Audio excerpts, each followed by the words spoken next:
amago atandukana, ntabwo habuze ifaranga, habuze Yesu mu mago. Ntabwo habuze minerevare, habuze Yesu. Abantu ndi babuze amazina barayafite, babuze Yesu. Niba mubona abantu bagenda n'igicucu, si ifaranga babuze. Niba mubona abantu bagenda n'icyeyi muri isi, si imiryango minini cyangwa mitoye babuze. Babuze icyitwa Yesu ngo yuzure mu buginga, bwuzure Yesu abo hasi. Kibaho cyonyura umutima, nta kintu kibaho cyo kuzura umutima, nta kintu kibaho kizacinjira mu muntu ngo kimwuzure burundu, ngo yumve neza arahagijwe, keretse Yesu wenyine gusa. Niwe Yesu wenyine. Bwana asifiwe sana. Bakristo dusange guhamagara. Abantu hano hanze barwaye pressure, bafite imodoka za rukururana, ubwenge bwarashize, barasaze mu mitwe, barasagatura. Abantu bagize ifaranga babura amahoro ino ngo bahungiye ahandi. Umugabo mweretse kumbwira. Turasoma ubutumwa bwiza bwa Luka igice cya 11 umurongo 27. Ubutumwa bwiza bwa Luka 11 mirongo 27 cyangwa 27. Akivuga ibyo, umugore wari muri iryo teraniro ashira hejuru aramubwira ati, hahirwa inda yakubyaye n'amabere yakonkeje. Nawe yaramusubiza ati, ahubwo hahirwa abumva ijambo ry'Imana bakaryitondera. Abantu benshi bateraniye aho atangira kubabwira ati, abiki gihe n'abantu babi, bashaka ikimenyetso, nyamara nta kimenyetso bazahabwa kiretse icya Yona. Kuko Yona yabereye ab'i Nineve ikimenyetso, niko umwana w'umuntu azakibera ab'iki gihe. Umugabekazi w'igihugu cy'ikusi azahagurukana n'ab'iki gihe ku munsi w'amateka abatsindishe, kuko yavanywe ku mpera y'isi no kumva ubwenge bwa Salomo, kandi dore uruta Salomo ari hano. Kandi ab'i Nineve bazahagurukana n'ab'iki gihe ku munsi w'amateka babatsindishe, kuko bihanye ubwo bumvaga kwigisha kwa Yona, kandi dore uruta Yona ari hano. Amena. Mwami Imana, tukugirire umugisha, tugubwe neza muri wowe, utwuhagiyeho kitaravuye kuri wowe n'icyo utatwuhagije mbere, aricyo Satani nabe n'ibye bitsindwe mu izina rya Yesu. Aba ari twe, aba ari wowe uganira, aba ari wowe uvuga, aba ari wowe uboneka. Hashimwe wowe, ijambo ryawe n'ubugingo bwuzuye kandi n'inkota. Ijambo ryawe n'ubugingo bwavuye ku Mana. Ganiriza buri wese aha bihagije, kandi uruhura umutima umanitse, umutima wihebye, wishimisha umunyamubabaro, kuko Yesu ari umwami. Turagushimiye mu izina rya Yesu, byose ko biza bivuye ku mwuka w'Imana n'imbaraga zayo zihindura ubusa imigambi ya Satani, mu izina rya Yesu. Amen.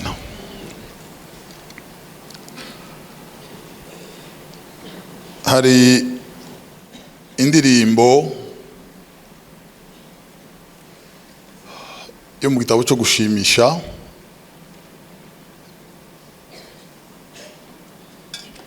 nanjye sinizi cyane, ni bukeya. Iravuga ngo najaga ku iriba ry'isi ngo naba ngiye kunywa amazi agakama.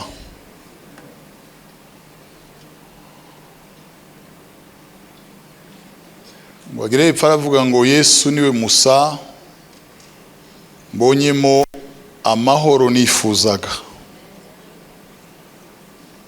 Yageze kuri refre aravuga ngo none ni Yesu umpaza wenyine, ngo nta narindi zina nemera kuko ubugingo n'umunezero Bwana sifiwe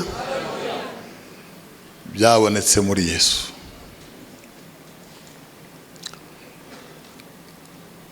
Ubugingo n'umunezero nta handi bibonerwa. Ndagira ngo mbabwire bwoko bw'Imana muteraniye aha,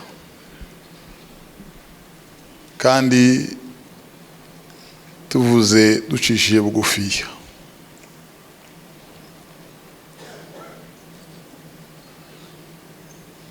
Umutima w'umuntu nta kintu kibamo cyo unyura. Iriya biduhagaritse umutima abandi bafite tutabonye, ntabwo ari byo byanyuze imitima yabo. Ku ruhande hari ibyo nabo babuze kandi ntibanyuzwe. Umuntu avuka arira, agakura yiganyira, agapfata anyuzwe. Niko umuntu ateye. Avuka arira, agakura yiganyira, agapfata anyuzwe.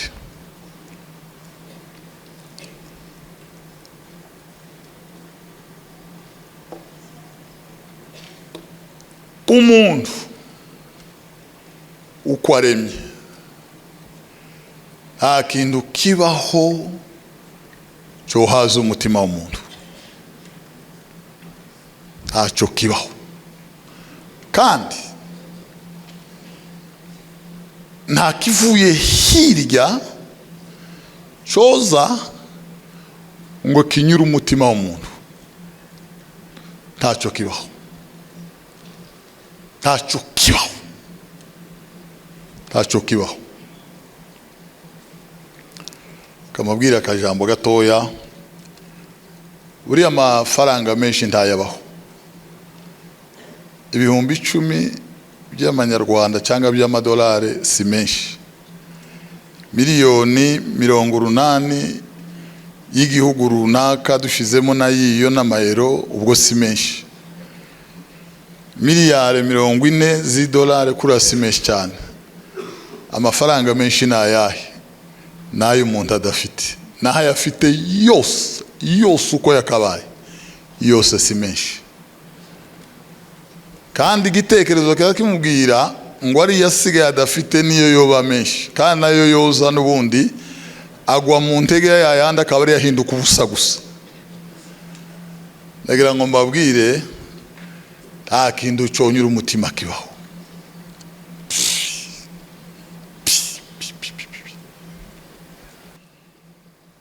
Turi kumwe ba? Tugiye kurangiza. Bwana sifiwe. Bavandimwe muri aha, nta kindi kizanyura umutima, nta kizaboneka mu isi, nta kibaho, ntacyo.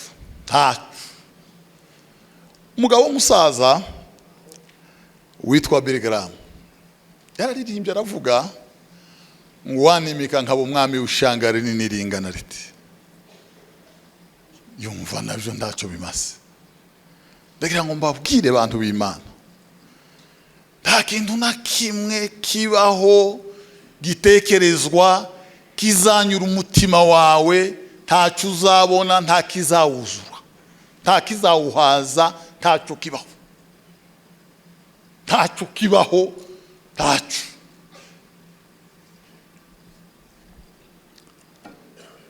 Ikizahaza umutima wawe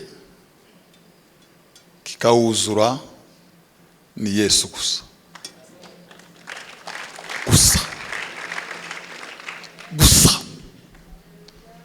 Haleluya! Bwana asifiwe. Icyo cyonyine gusa nyuma y'icyo nta kindi kibaho. Ibindi byose ni ugupfufahaza, ibindi byose ni ugufatafata, ni ukwiyaranje, ibindi byose ni ukurenzaho, ibindi byose ni ibyo abantu bikora, ariko nta kibaho.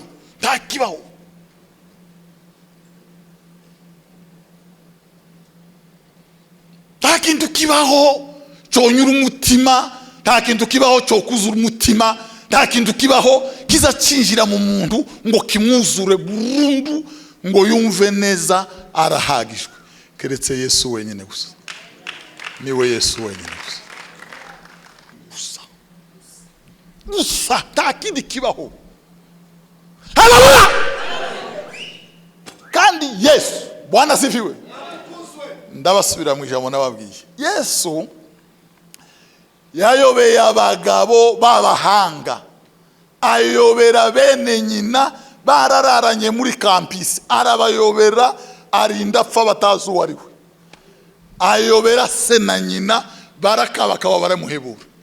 Bibiliya iravuga ngo kuko ntawumenya umwana ngo keretse amuhishuriwe na se. Ntawubaho teoloji ntizigaragaza Yesu. Ibitarame ibihumbi ntibiza bigaragaza Yesu. Yesu ntaba sinzi yabo aba mu Mana, Imana ikamuhishurira ubishaka.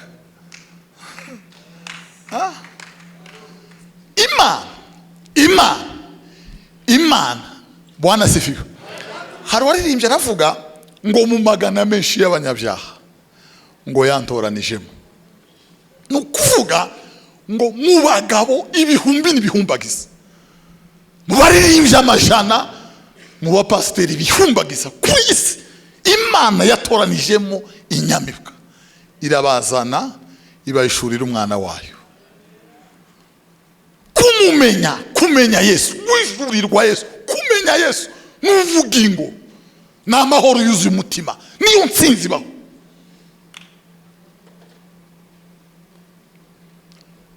Duheze si cyubahiro ba. Haleluya. Yesu, nubona Yesu ibyo ukenye byose bizoba bishize. Nugira Yesu, nugera kuri Yesu, uzoba ugeze ku ntsinzi ya byose. Niwe wenyine, niwe. Niba mubona haleluya, niba mubona abantu bagenda n'igicucu, si faranga babuze. Niba mubona abantu bagenda n'icyeyi muri isi, si imiryango minini cyangwa mitoye babuze icyitwa Yesu ngo yuzure mu buginga, bwuzure Yesu abo hasi. Yesu azatarura umutima mu mpagarara. Umuririmbyi yaravuze ngo ni neno la kufariji moyoni linanitoa juu ya huzuni, ngo rizari gurukana umuntu. Haleluya. Yesu n'amababa sinzi azajana umuntu akamurenziriya. Ngo linanitoa juu ya huzuni nipumzike kwa Mungu wangu. Nta kindi cyojana umuntu iyo sa mazina. Hano mwisi ibi bere muvuga ngo barahitinze, ngo Imana iramuzamuye, ngo birangirire. Byatangiriye Hollywood muri Las Vegas, ngo ninde muririmbyi ugezweho, ngo ninde kirangirire, ngo ninde cyamamare. Byama bitangirira mwisi yo mu babandi biraroha biruka mu rusengero, dutangira kubiririmba natwe. Nta muntu ugezweho kuko ndi wo ruhura umutima wanje. Ugezweho rimwe kandi ntazahararuka. Nimuheze si cyubahiro ba. Haleluya. Yesu, Bwana asifiwe. Yesu ni dawa ya roho. Yesu ni dawa ya roho. Yesu ni dawa ya roho. Yesu ni dawa ya roho.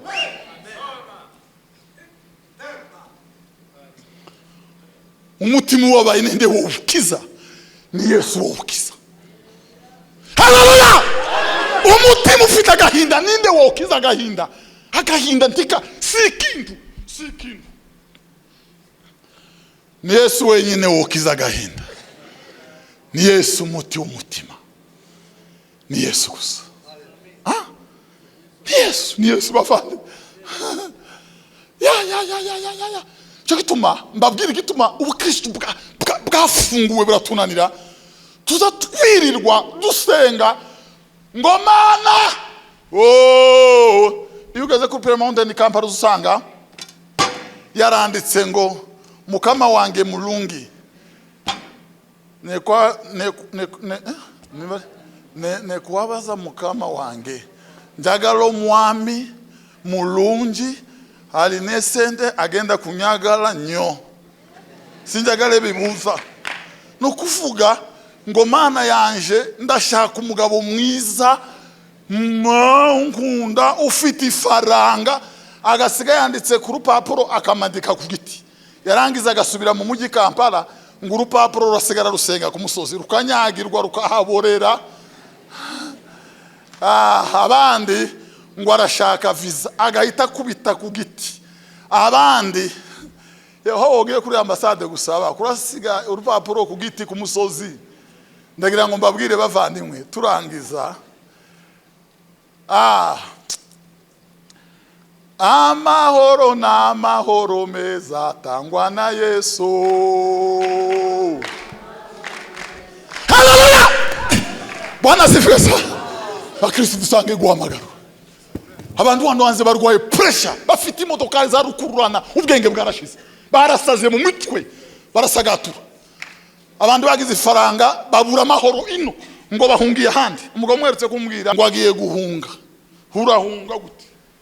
Ngurabona ngo mu misi zangu kubagiye kutwinjirana mu mazu n'umuntu afite ibihumbi n'ibihumbagiza sinkeneye umurinzi ntawe nke nanijoro no kwa mandyama nta muntu nkoraho mfite amahoro yose mu mupfuka n'indi nkoraho mfite ibihumbi n'ibari bingaye hano n'indi bijana nta muntu biregeye. Nukuvuga ngo amahoro dukeneye bavandimwe ntidukeneye bitatu, dukeneye Yesu wenyine. Haleluya! Yesu naza muri twe azinjirana n'amahoro n'abarinzi, azinjirana na portaye, azinjirana n'ingabo. Nicho geto aturimba ngo nimezingirwa na nguvu za Mungu, mimi nimefichwa hawataniona. Haleluya! Yesu niwe hakenewe Biblia, hakenewe Yesu we, hakenewe Yesu. Abafite Yesu barahiriwe, ni beza muri ubu buzima no mu bundi buzima buzaza n'abagaciro mu maso y'Imana. Haleluya! Abafite Yesu, umuririmbyi yaravuze, Bwana asifiwe, ngo turi kumwe mbandi hehe, mbandi muri Afrika, ngo mbandi mwijuru pe, ijuru ribaho Imana ribaho Yesu abahe aba mu mitima y'abizera. Nukuvuga ngo abo bageze mwijuru bapuye ino, bageze mwijuru barino, kubera iyo mpamvu bazarimba ngo nafurahia baraka zote za ulimwengu wa roho, rama hizo zipe. Haleluya! Yesu sa mafuta, Yesu sa amazi ya kinju. Biravuga ngo abayuda bashaka ibimenyetso, ngo kore kindi tukwizere, kore kindi. Ngo abagiriki bakavuga ngo navuge twumve niba afite ubuhanga buhebuje cyane. Ariko Paulo yaravuze ngo bakijwe kuko Imana yabishatse, ngo Yesu ni Kristo w'Imana. Haleluya! Kandi kubera iyo mpamvu sisi atuhubiri maji, kandi ndabwo duhubiri ya guhenangura abantu mu ntebe. Hakika wowe nangura umuntu afite, twebwe turabwiriza abantu Yesu wapfuye akazuka. Habari nje, haleluya, habari nje, Bwana asifiwe. Amen. Habari nje masaa makuru yanjye, habari nje masaa makuru ya reveri, habari njema na makuru ya Yesu wenyine. Biravuga ngo abarinzi bari kugikumba nijoro bahindurana, ngo marayika w'Imana arabatungura aho bari ngo arabwira ngo uyu munsi mazanye inkuru nziza y'umunezero. Haleluya! Inkuru nziza y'umunezero si amakuru y'abantu. iyi niyo nkuru yonyine bavandi, si amakuru y'i Buraya. Mbona si amakuru y'ubuzima bwanje.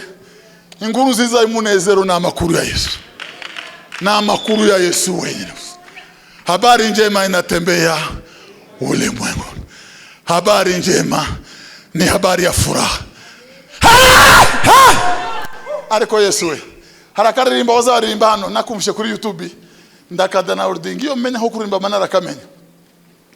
Bazaririmba ngo sikia sikia habari njema, habari njema yenye matumaini, ni uwezo wake Mungu, uwezo uleta wokovu. Tabili. Haleluya! Inkuru nziza bavandi, ndagira ngo mbabwire Bwana asifiwe. Inkuru nziza sizibiri muri isi, ni amakuru ya Yesu wenyine. Amen.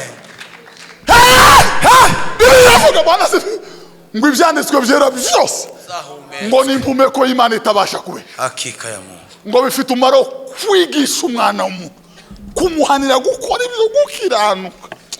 Niyo ntego y'icyanditswe cyera cy'Imana, no guhindura umutima w'umuntu, no guhindura umupfuka, no guhindura ingendo n'ibihugu. Ayo si amakuru ya Yesu we.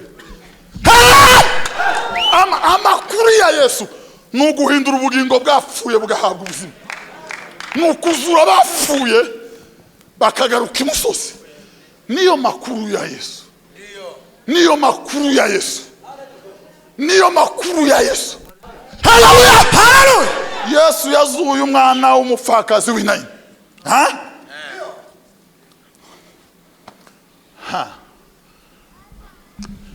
Ngo yabimenyeye kure ko umwana yapfuye, ngo ahita azayirwanga. Ngo abona ko narinda kunyura mu nzira yemewe, arasanga kera bahandi ngo yamanyura munsi y'amazu, munsi y'inzitiro, ngo yamabatanga. Murashaye muhagarare telema, barahagarara. Murashaye twapfushije uri mu biki? Yesu yagazavuga nk'umwana w'umupfakazi, yari kikizeze. Ngo akabaza ngo ese muri mu biki? Twapfushije ngo turi mu biki? Ko murarizwa niki? Turi mu mubabara ngo turi mu biki? Bwana asifiwe. Amen. Ngo Yesu akangura kana agahereza nyina. Ndagira ngo mbabwire, nimanze muheze si cyubahiro, ndangirize kuri iri jambo ryonyine. Amakuru ya Yesu nama iyo Yesu avuze biho n'ubugingo. Yesu, haleluya! Yesu w'Imana. Aya makuru tubamaya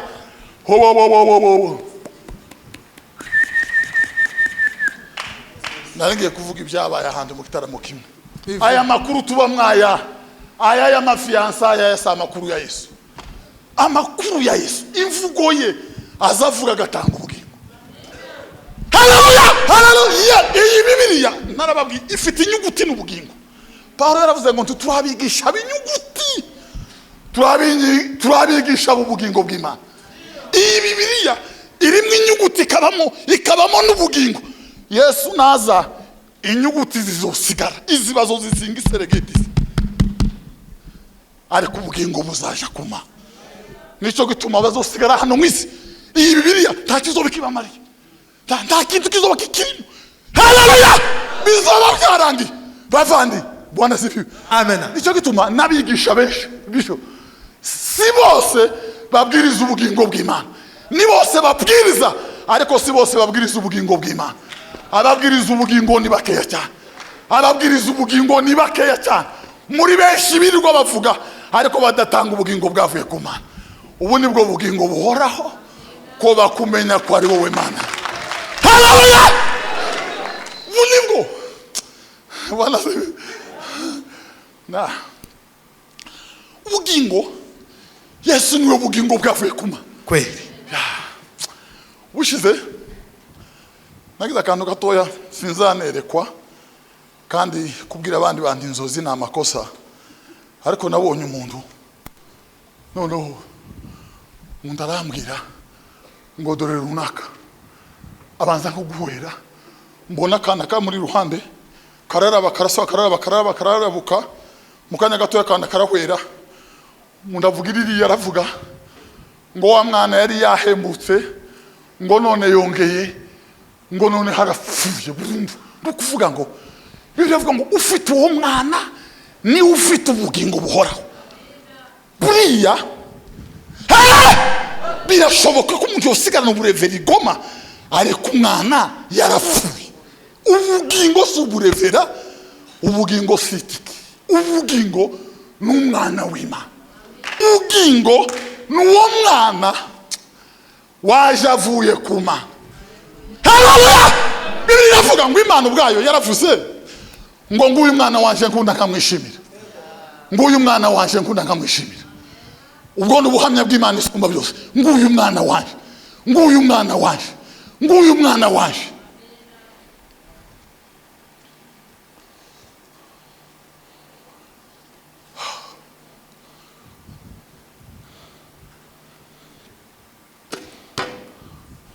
Twagiye masengesha ahantu umuntu arambwira ngo yumvishe ko umwana ruhinja ataka mwarunaka ngo aragongera aracikana.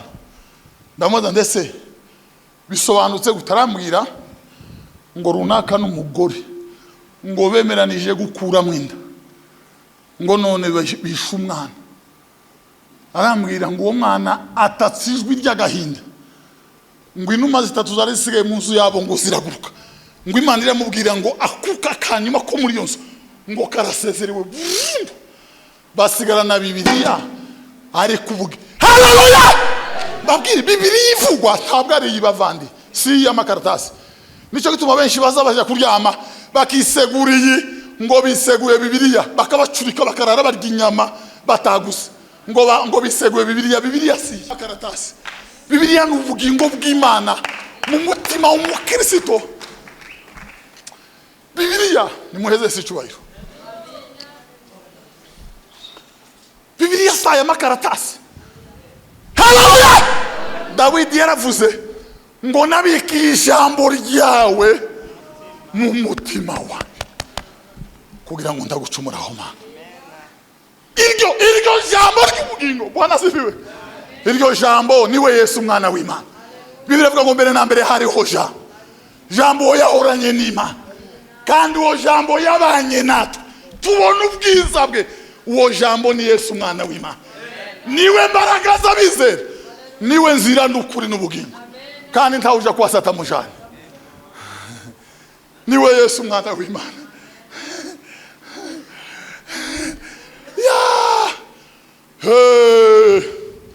Haleluya! Haleluya!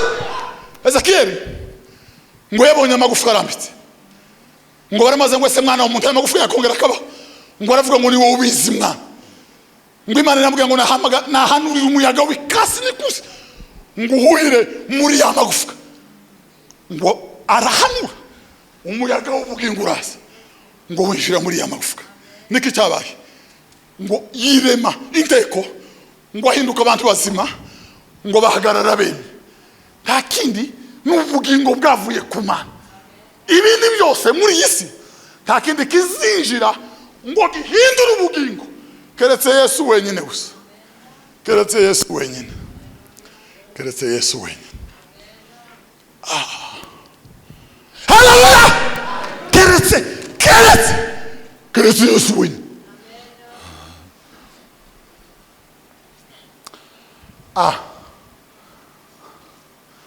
Ushize umuntu yambikije umutungo wiwe munini cyane nanje ntaragira kandi nawe umbitsa pana kuri konte cyangwa handi mu maboko ngo nkume nkubike mu mufuko gusa.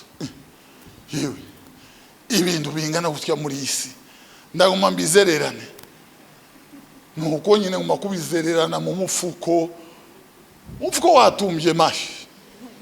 Ariko umutima urambwira Bwana sifiwe ko byanteye umutekano mukeya.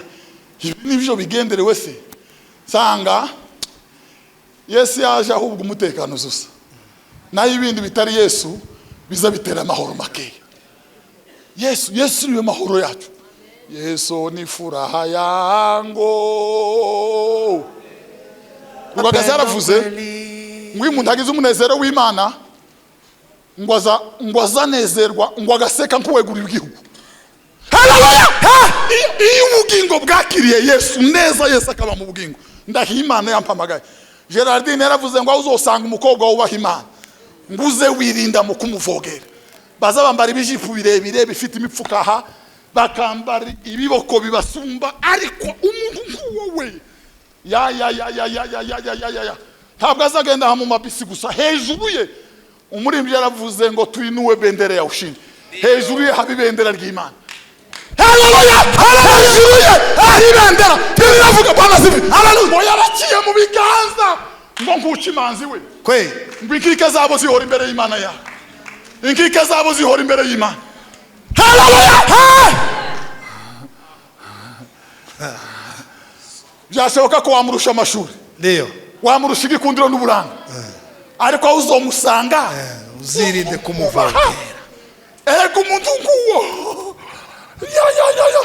Uzigitangaza abantu uwo muntu. Na nijoro yaryamye nk'aba munsi wa Yakobo arara iruza. Ngo abona ku ijuru rikinguka. Ngo abona urwego ruzamuka. Ngo abona Imana, abona abamarayika. Nico gihe bene uwo mutima uzutaruka. Complex gashira umuntu akagira amazuru nk'ayanje, ikigabo gipfuye nabi cy'umutwe usuba inyuma. Ariko ubugingo bw'Imana bwamara kuzura, Yesu yamara kuzura. Yo. Uko rurarangiye nta bintu bisigaye. Uko umuntu aratunza ararangije. Bwana sifiwe. Haleluya. Kumanywa nagize crise na makuru mbahaye. Bwana sifiwe. Mari mpamagara umugabo mwintu urize faranga. Arabanza aratinda. Ngagera ibihumbi 45 siko bimeze. Kandi nawo hanze. Noneho ariko vugira ngo mutima urambira. Wapi. Bingibi Bwana sifiwe. Yesu.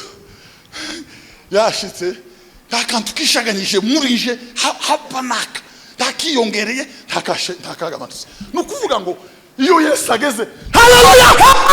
Yesu yageze mu bugingo sinzi kizakiba. Ni uza wishimisha umunyamubaba. Ni uza uteresha hejuru. Ufite haleluya! Tima Bwana sifiwe. Kandi Yesu kwaza yishimisha umunyamubaba n'ufite intimba. Tazamutera bene uku kwacu ngo tuzamuke tubiri ibyuya turire hanze. Hoya ye. Sinzi uko ubugingo buzamuka. Dawidi yaravuze ngo umutima wanje urabiriza usesekara ibyiza. Ngo ndavuga indirimbo nahimbiye umwami, ngo ururimi rwanje nikikaramu yuwandika vuba. Haleluya! Haleluya! Tima! Mwarangiza arabahirwa bafite mu mitima yabo. Mwizira zigana Siyoni ku Mana. Bene uwo munezero abaturanyi ntibazabawubona. Bene uwo munezero umugabo ntazawumva, umugore ntazawumva.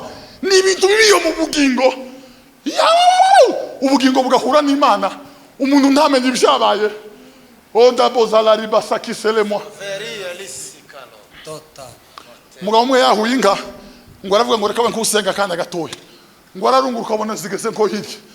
Harunama ngo mwami Yesu burira buraca. Abantu barashaka barahebura. Ngo amara iminsi 3 ku mugoroba. Ngo atangamena. Inka ziricu. Iminsi 3 ishize ngo arabaza ngo ese inka zirihe. Ngo haramwe akaza inka zatashe sizi. Twarakubuze twaje ubahe. Ngo arabwira ngo ntazi warara. Haleluya! Takindi beni yosi beni urwo rushinge beni yo anesthesi nizi twibagiza intimba zo mwisi kweli. Haleluya! Beni yo anesthesi nizi twibagiza intimba zo mwisi, nizi twibagiza imibabaro. Umuntu yaravuze ngo izina rya Yesu rizarinkura mu mibabaro, ngo rikantarura mu mpagarara, ngo nigiraho datare. Haleluya! Yesu sinzi aza twokipa. Bwana sifiwe. Amina kubwa. Oda masa kosa Vila rostike leko. Kweli. Hari umugabo umwe umusaza ngo bamutoye mu bazosengerwa ku budiyakoni. Kera umuse wo gusengerwa ngo aragura sinza wari yatoromeye. Arabura. Runaka ari arabura batarahombye nuko amahirwa azayizana ntagaruke. Medoro utazosanka abandi. Bari bagutoye ukukera yari asigaye gusengerwa ku bwarimu, kero ejo bundi kwabaye pasteur. Uwo mugabo yarantangaje kuri isi. Yari umugabo w'Imana. yari yaravuye muri isi yarabaye uw'Imana yaromatanye n'Imana. Umunsi umwe ukuri kw'Imana yaduhamagaye apana amakuru y'ikinyoma. Ababembe baraje bahuruka iwabo barabwira ngo Imana yababwiye ngo nibaze ibereke revera w'ahandi. Ngo bakazana revera tusuje bakazana n'isuje bakazana ngo bararuha batese ntawundi takagabo kagufika kayobe gafite inkova bati no murevera se nimumuzana ngo aturuke hari ngo abone inyenyeri yakihagaze ku bitugu byiwe. Haleluya! Iravuga ngo dufite ijambo rirushaho gukomera ngo muzoba mukoze neza ni muri gitaho. Iryo jambo si amakuru y'abantu si ikinyamakuru si igipindi. Iryo jambo si umutungo muri Amerika si umutungo muri Aziya n'ubutunzi bwavuye ku Mana n'ubutunzi bwavuye ku Mana. Yesu aravuga Bwana sifiwe atukuzwe. Ese kumye gutinda kandi Yesu aravuga ngo ubwami bwo mu ijuru ni muweze si cyubahiro. Haleluya! Aravuga ngo ubwami bwo mu ijuru ngo bugereranywa ngo niza ngo yagaciro kenshi cyane ngo umuntu yenze ngo akayihisha mu murima.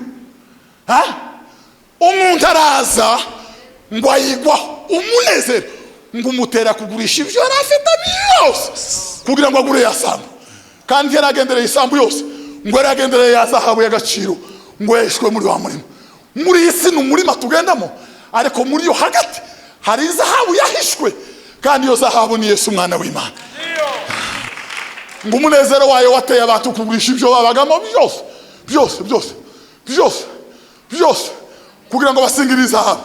Izahabu rero ngo imara kugera mu mutima amazigira intambara bacu niho turangirije. Izahabu yagize intambara reve sitabaho. Buriya nubona umuntu agira intambara ntabwo ari intambara ziwe ni intambara z'izahabu. Paulo yavuze mu Korinto ngo icyakora ngo dufite ubwo butunzi bukomeye ngo muzabya zibumba ubwo butunzi. Haleluya! Samazu si dokima za parcelle ni izahabu. Iyayobe abanyabwenge barayibuse. Bibiliya ivuga ngo muzirikane guhamagarwa kwa abo ubwenge bw'abantu bahamagawe sibe imfura zahamagawe sibe.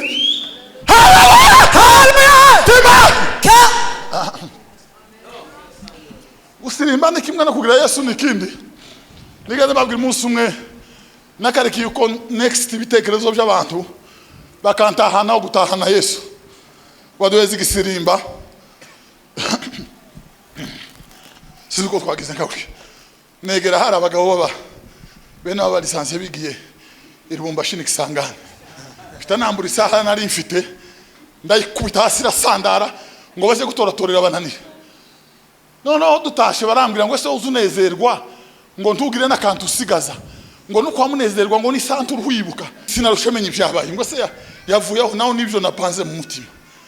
Noneho abantu baravuga ngo wowe genda warigendeye kandi ningo muri 2004 none reka mbabwire bavandi ubugingo bwamenye Yesu ubugingo bwakiriye Yesu iyo twakiriye Yesu esa yani iyo Yesu yageze mu bugingo sinza sirimba hazasirimba Yesu. Haleluya! Iyo Yesu yageze mu mutima bavandi hari umwana uba mu rusengero iwacu isera maje se we kutazuzana imbere kamera iba arambwira ngo aramubwira ngo ntiyaje mu rusengero ngo kamera izamubone ngo yaje mu rusengero ngo Yesu azomubone ngo yaje mu rusengero ngo Yesu azamubone azayitaza akajiriya abukwe ariko twese turemera ngo uyu mwana yarakijijwe azasenga sizeri bugaca mu gitondo adahunyije adatanze yamena mu gitondo agasohoka agafata amakaye akaja kuri primaire akajya kuri secondaire nukubereke n'ubugingo bwo matanye na Yesu. Haleluya! Tuma iyo Yesu atugezemo tuzaduhaga n'abantu ntabo tuba tubikeneye igituma tugira vide ya success tugira vide kuzamuka tugira vide y'icubahiro tugira vide iyo byose tugwa tumananira bagafotora umuntu umwe arambwiye ati uzutugora tuburuko tugutumira kubera ko nta mafoto ugira atuzoze tukujane ati pasiteri wacu twamufatishije ijana noneho nawe uzoze tugufotoze tuba tubona uko dushiraho nuvuga ngo zimwe ngire ukizindi bavugega uko bavuge ngo yari ameze neza ndagira ngo mbabwire Yesu yageze mu bugingo. Haleluya haleluya ariko Yesu we ando mwaza kisalari boyo boya ya sala kweli nyazuke salama ya ifoto ya Yesu ku mutima yarahagije ubugingo ya nabambanywe na Kristo siyo mimi ninayeishi ifoto y'urupfu rwe n'umusaraba we haleluya byegamiye ku mutima ngo bibambana uwizera hamwe na Yesu biramukubita ku gisika cy'ijuru Yesu abambwa hana wabambwa birarangira burundu isi n'ibyayo bibambwa hariya kamere n'irubanirari bibambwa hariya nicyo gituma nta wizera ukuri w'Imana wowe ukivuye hano ngo asubiririya mu isi niko nta n'uwoviriya mu isi ngo abakirazwa ubwami bw'Imana keretse habaye kwihana no kwicuza ko mu mutima. Haleluya haleluya nzira bavandi nta yindi nzira sinzi ukuntu ngiye kuvuga bwana sifi twagize concert ndi president w'ikorari umugabo atanga mixer nana bandari induta kubera ko bari barayimpaye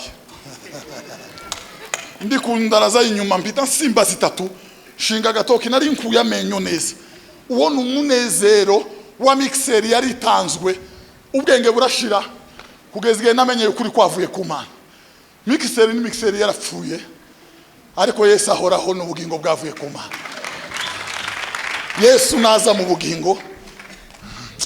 Haleluya tuma sikia habari njema ya furaha ya ulimwengu wa roho uzima ni habari ya Yesu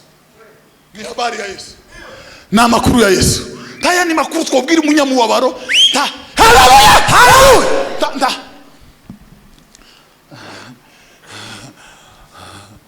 Iye kimwe nagize ibibazo ndarwara ngiye nko gupfa abahungu bamahimba indirimbo ivuye muri ya ndwara noneho numva ngo baramfashije ariko nyuma nza gusanga indirimbo sa makuru y'ubuzima bwanje aho nari ngiye gupfira indirimbo na makuru y'abanyabihanga nayo yonyine habari njema ya furaha na makuru y'urupfu no kuzuka kwa Yesu mwana w'Imana ibindi bisigaye haleluya ibindi bisigaye bavandi amakuru yanje ntabwo ari indirimbo na makuru ya Yesu mwana w'Imana na makuru ya Yesu umwana w'Imana amasa weze mubone Yesu nimugira Yesu azinjira mu bugingo.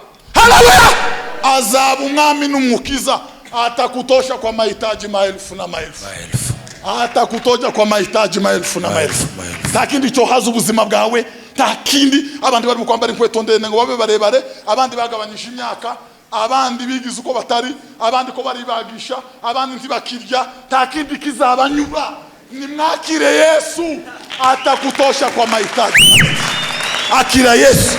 Haleluya ni wakira Yesu uzanyurwa uzagira amahoro uzigituma ibyo byakugoye mu mutima nuko Yesu yabaye mukeya cyane ariko Yesu naza uzahita ugubwa neza ya Bwana sifiwe amen.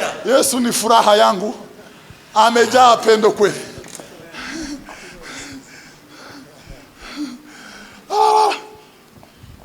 Nange kuvuga kandi kantu gatoya uriya mbabwire abantu b'Imana turangiza Yesu Kristo kidukeneye ikimenyetso ngo tumenye ko ari Yesu ni Yesu ubugingo bwarabyakiriye umutima urabyakira Yesu n'umwana w'Imana. Haleluya haleluya Bwana sifi ngo Yohana mubona tambuka ngo abwira abigishwa biwe ngo nguyu umwana w'intama w'Imana ngo ukuraho ibyaha by'abari mu isi bukeye yamubatije ngo abone umwuka wera mumanukira ngo yibuka ko yari yarabwiwe ngo azabona umwuka wera mumanukira ngo azizere kandi amenye ko ari ngo naje mbibonye ndizera. Haleluya nizera ko nta wundi n'uyu wenyine wavuye ku Mana n'uyu wenyine nta wundi twobabwira nta wundi woruhura imitima yanyu nta wundi womara. Uzu umugabo yaravuze ngo muhereza abagore barindwi bamise ngo beza kwisi ngo ndibo mutinda imbere ngo yobanyura inyuma ntabwo akenewe bamise akenewe Yesu ngo yuzure ubugingo n'umutima. Ntihakenewe ifaranga, hakenewe Yesu. Haleluya, haleluya. Ngo yuzure ubugingo. Oh, Bwana asifiwe. Ntihakenewe byinshi cyane, hakenewe Yesu umwana w'Imana. Hakenewe Yesu. Niwe wenyine gisubizo, niwe soko y'amahoro twabuze. Amago atandukana, ntabwo habuze ifaranga, habuze Yesu mu mago. Ntabwo habuze minerevare, habuze Yesu. Abantu ndi babuze amazina barayafite, babuze Yesu. Nimushake Yesu, niwe soko y'amahoro, niwe soko y'umunezero, niwe nzira y'ukuri, niwe bugingo. Ntawuja kwase Yesu atamujana. Niwe nkomoko y'Imana yaremye, niwe shusho y'Imana itaboneka, niwe muhuza w'Imana n'abantu, niwe Imana yashiriyeho kuba imponga, niwe wizera amaraso ye ngo abone kubabarirwa ibyaha yakoze mbere y'icyo gihe. Ni mu izina rya Yesu tubabarirwa, ni mu izina rya Yesu twerezwa, ni muri Yesu tugirira amahoro, ni muri Yesu tugirira agaciro. Nta gaciro kaba hanze ya Yesu, nta mahoro aba hanze ya Yesu, nta butunzi buba hanze ya Yesu, nta kindi kintu kiba hanze ya Yesu. Yesu ni mambo yote, Yesu ni mambo yote, ndani ya yote. Ukimupata yeye umepata vyote. Acha kusumbukia ulimwengu, tafuta Bwana Yesu upate vyote. Tafuta Bwana Yesu. Amen. Bwana sifiwe. Haleluya. Haleluya.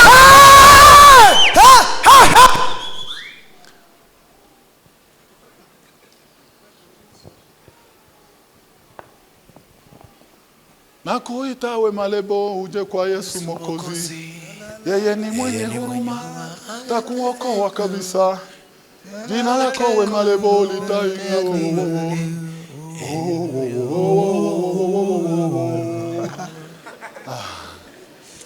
Jina la Yesu. Jina la Yesu. Yesu. Ariko Yesu sinzi uko namuvuga. Yesu. Uziko Yesu no munda ya Maria tamuguye nabi. Ngo akurashimwa n'abantu. Ngo ashimwa na ubwo dugira igiterane wacu Bishop yaraje. Atubwiriza ijambo rivuga ngo kuba umwana w'Imana. Ngo abamwemeye bose yabahaye. Ibi byose tuvuga sivyo Yesu yatanze. Ico yatanze ngo yabahaye ubushobozi bwo kuba abana b'Imana. Haleluya, haleluya. Abamwemeye bose ngo yabahinduye kuba abana b'Imana. Yohana aravuga ngo bakundwa turi abana b'Imana. Nukuri. Nguko tuzambera nte kurerekanwa. Ibindi byose tubihuriyeho mu rusengero. Icyo tudahuriyeho no kugira Yesu mu mitima yacu. Ibindi byose tubihuriyeho mu mamparuwasi. Ibindi byose tubihuriyeho ku mistari.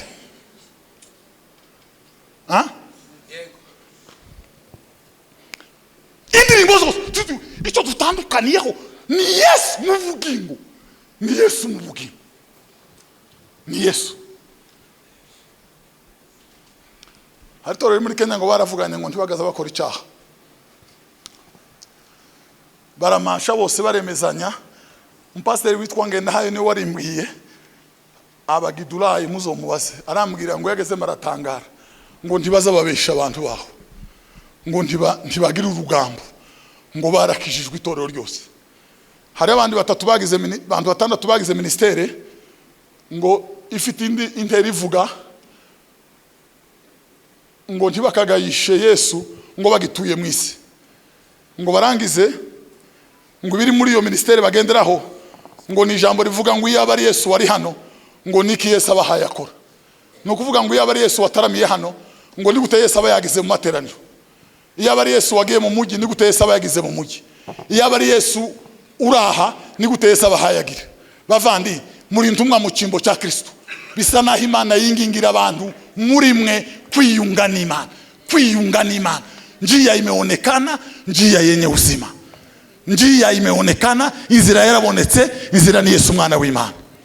Inzira yarabonetse, iharuye, igoroye, itarimo ibinogo, nta bitsinzi, ni Yesu mwana w'Imana. Kadusenge.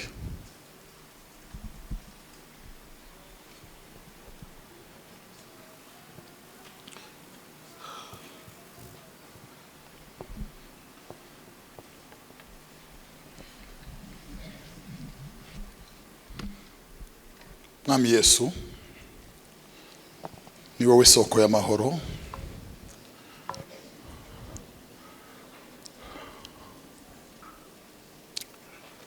Ndagushimira wowe wenyine muhuza w'Imana n'abantu, kandi wowe gisubizo. Twamaze igihe twiruka muri iyi si, nyamara ntabwo twabonye igisubizo.